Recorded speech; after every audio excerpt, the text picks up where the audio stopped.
All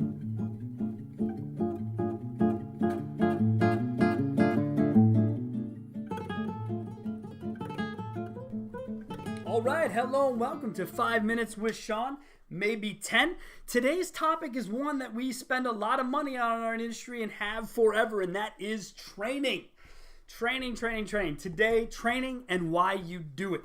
Full disclosure, previous to starting CarBiz, I was a corporate trainer for a manufacturer and large consulting company who has 3 letters as a part of their name, right? Well, that's enough said there. But, and I'll tell you, the reason that I took CarBiz in the direction that I did was because I'd seen a lot of cracks in the training game. Now, could have been the people I worked for, could have been just the dealers I dealt with, could have been my own personal attitude. So I'm not going to say that none of that is the case.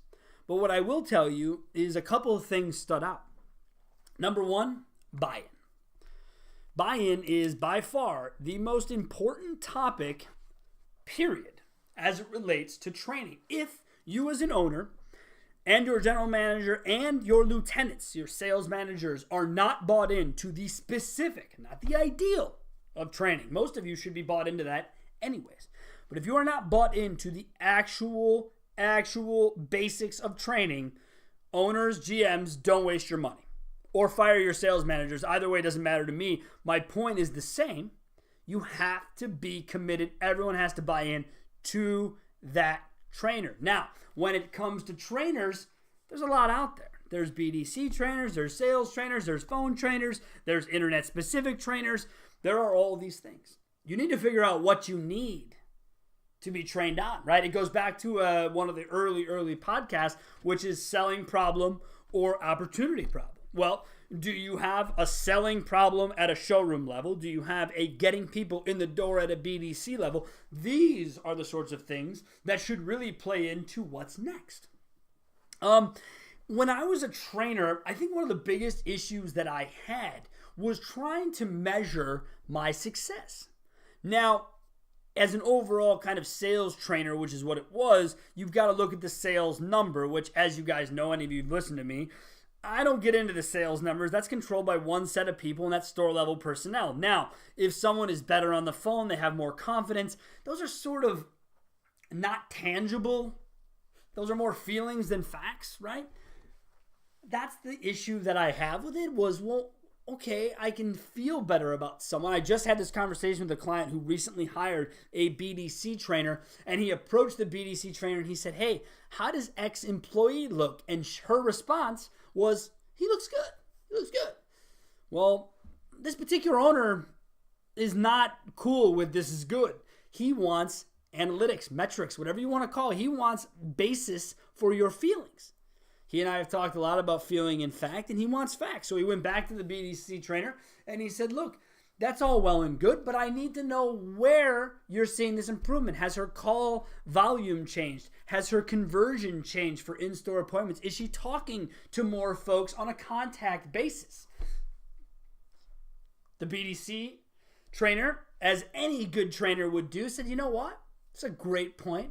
And as a new company, we're going to certainly make sure that we go back through all of this and we start to give you dynamic, real-life metrics that show it. So she came back with some information that made the dealer happy. That's great. And moving forward, now she knows what to expect. That brings me to my next biggest point after buy-in, is making sure that expectations are set. They're set and clear expectations. Very, very clear expectations. So that everyone on both sides knows what to expect. Expectations are humongous. So we talked about how to, what we're going to do to inspect it, which is establishing the expectations and metrics to follow. We talked about buy-in, which is important. Let me ask you this. Why do you do the training you do? Is it because the sales managers you have don't have time? Is it because you like an outside voice? Is it because you've always done training? Those are the questions that I wonder. Because as someone who decided not to start a training firm and went into the data side, I'm certainly happy I did what I did because I see the market of trainers just becoming huge and almost too saturated in my opinion. And the other issue with that is anyone who was ever good in the store thinks they can go off and start their own gig, so we're losing store personnel, which always sucks because it's hard enough to get. But honestly, why do you do it? Forget the people you do it, just why do you do it? Why is it important to you? From there, sales managers, I've said this before about you, you are the difference between a good store and a great store. And you are the difference between a trained employee and a not so trained employee. Believe it or not, even with a trainer on staff or a trainer that comes in, remember, this trainer may come in once a week, twice a week max for any of these trainers. Some are from the OEM, whatever. I used to be one, so that's why I say whatever. Other people come from their own private firms, great. But here's the thing. Every show I go to, better than 50% of every single topic out there is about training. Phone, BDC, lead handling. And maybe this sounds a little sour because I'm, tired of the same old, but what is it? Why is our industry so hell-bent on training, yet it seems like we're still doing the same shit we've been doing for 20 years? Now, remember, I speak in generalities. I don't speak in specifics. So if you're a store sitting there going, hey, I've got a trainer, I pay attention to him, that's not me, then that's not you. Good for you. I'm not talking to you. I'm talking to everybody else who isn't you, who isn't doing a great job. And when they hire trainers, well, I'll tell you what happens to me because I overheard it by accident.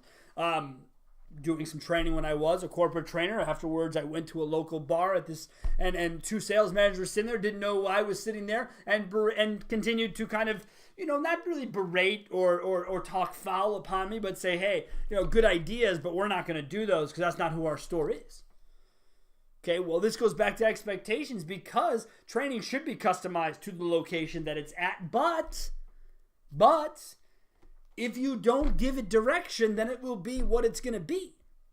And so I decided after a cocktail or two to approach these sales managers and say, gentlemen, how you doing? We met at the store today. I want to get some feedback from you. And to these gentlemen's credit, nothing about their feedback changed once I was sitting in front of them. They said the exact same thing to me, and it got me thinking, okay, so I didn't fit the culture of your store. Was that me or was that my message? Oh, that was your message because it comes from the manufacturer. Here we go. The OEM separation. Wonderful, wonderful. What if I told you, gentlemen, that I would create a custom training plan for you? Their response was, dude, we love you. We love your energy. We love your history. We'd be all about listening to that. So we designed one. We got away from all that. And again, any good trainer worth its weight would do the same. So I want to leave you with a couple things that I want you to think about as it relates to training.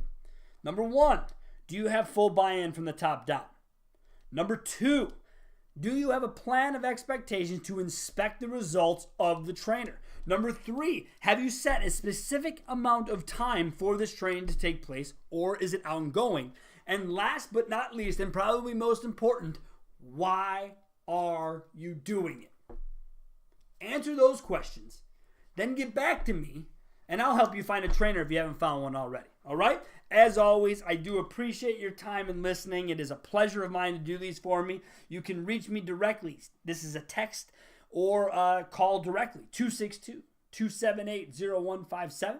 You can email me, Sean@carbizdonebetter.com. You will see me sporadically on LinkedIn. Anywhere else you see us on social is done by my marketing team. It has nothing to do with me. Feel free to leave your comments, although funny enough, no one does. We've yet to have anyone actually leave a comment on a Facebook, but I have had a few texts and phone calls. I appreciate it. Keep it coming. We're always looking for new ideas. So if you have something you want to hear that is yet to be discussed, please hit me up at any of those previous contacts and let me know topics you want me to get into. Thanks a lot.